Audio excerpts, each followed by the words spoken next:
Hey everybody, this is Tucker here. And just in case you may have missed me on my last live, once again, my name is Tucker, and I am a graduate student with Mercer in the PsyD program up in Atlanta. Clinical doctorate of psychology. Just recently attained my master's, and I am down here in Macon as an intern in the CAPS office. And so, if I haven't met you yet, hello. And I was hoping to get a chance to talk to everybody today about a pretty simple and easy stress reduction technique that may be pretty beneficial for a lot of different people. I'm sure it's no secret to anyone that college can be a pretty stressful time. You got obviously varying different types of coursework demands and tests and homework and things you got to keep up on. It can be very different from the amount of workload that you had in high school.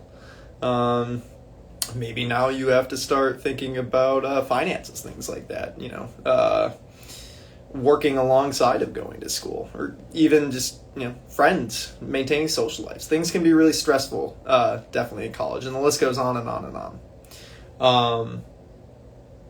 It's important to know this because it's often kind of easier than one might think to get caught up in a state of stress. And so you may think, well, yeah, Tucker, I'm stressed, but why does that matter? It's important to remember that sometimes, in these states of high stress, we can kind of lose touch with the more rational sense of our brain, so to speak. Just a quick little side tangent. You have multiple systems in your brain, obviously, but the emotion system, so to speak, and especially fear and anxiety, can be driven often primarily by the amygdala, which is a structure very central in the brain. And all the higher order thinking, planning, organization, critical thinking, all that stuff, prefrontal cortex up here.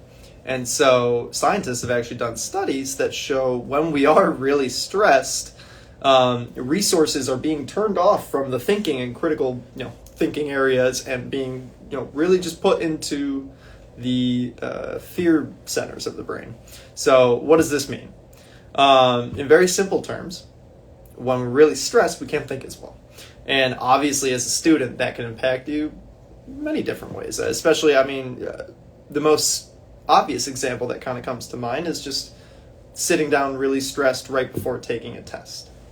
And obviously that's not good, right? We want to be able to have all of our cognitions and be able to think and process and work effectively for that test. And this problem can kind of get even more compounded, I guess, so to speak, when sometimes these feelings of stress can manifest themselves in the body.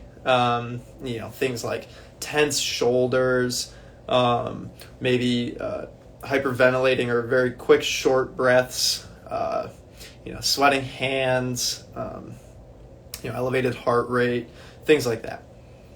And unfortunately, the brain can pick up on this sometimes and kind of even almost sense in and of itself, seems like I have something to be stressed about, and it becomes almost a repetitive cycle, right? So what's cool is we can actually use a very simple strategy, not only to kind of stop this cycle, but hopefully to activate the opposite system. So what is this? I've kind of been hinting at it a lot, right? Deep breathing. Deep breathing exercises, I'm sure, are, at least to most, you may have heard them in passing or something or other, but let's actually talk about what it really means. And first of all, why it's even effective. So deep breathing, and especially, it's important to note, we don't want deep breathing kind of like up here in the chest, because believe it or not, that's actually not the deep breathing that we're talking about. And that's, if anything, going to be activating some of those stress systems. What we're talking about with deep breathing is actually that more diaphragmatic breathing, the down here in the stomach. And without getting too caught in the weeds,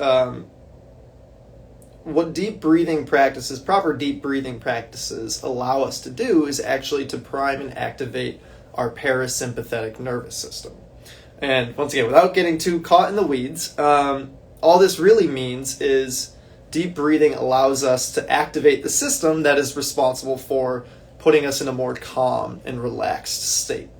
So how do we actually go about doing it, right? Well, like I said, you'll notice we don't want to be doing big deep breathing up in here because unfortunately that may not be working the way we want it to.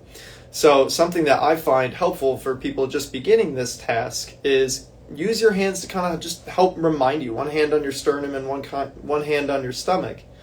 And when you're practicing this, you want to be having the bottom hand be the one that's kind of, moving or carrying the breath, so to speak, versus, the top hand. Right. So, the actual process. Let's imagine that we're sitting down in front of a test or something for this, just to give a good example. So if I were to sit down, I'm definitely pretty stressed about my psychology exam that's coming up. I got it right here on the paper. I can feel my heart rate kind of starting to getting to go. Body temperature is rising. Definitely pretty anxious. Well, honestly, just 30 seconds sitting right before the test of doing these deep breathing exercises can be really beneficial. So the way it works is, and some people find it very easy to remember it this way, is 4 seconds in, 2 seconds holding, and 6 seconds release. What does that actually mean?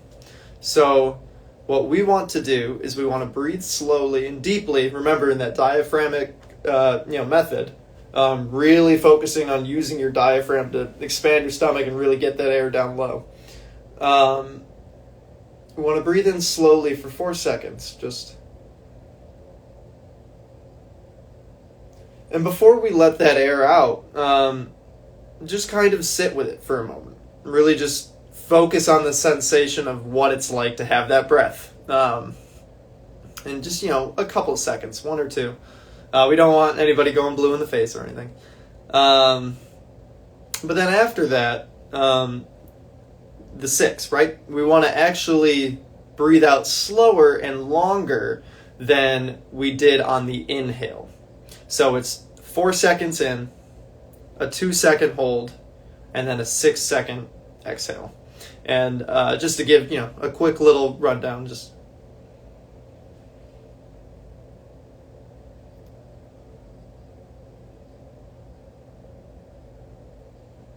And so you'll see there the idea being you want to breathe in slowly through the nose, ideally, if you're not congested or anything like that. Just kind of hold on to that breath for a handful of seconds and then slowly breathe that same breath out through the mouth. And during this process, just kind of repeat that over and over and just kind of focus really on the sensation of just the air moving in and out of your respiratory system and just kind of the sensation of being in that moment doing that deep breath experience. Oftentimes you can kind of focus on letting your shoulders kind of come down a little bit while you're doing something like this. And so the overall idea is basically to be able to use this task. And so I used the example of a test, but really any stressful situation. And like I said, it can be a very quick little 30-second or so exercise just to, kind of deprime that stress and hopefully get you through that moment. Well, I hope this helps. If you have any questions, concerns, or anything else, please always feel free to reach out to us here at CAPS. And I hope that you have a great rest of your day.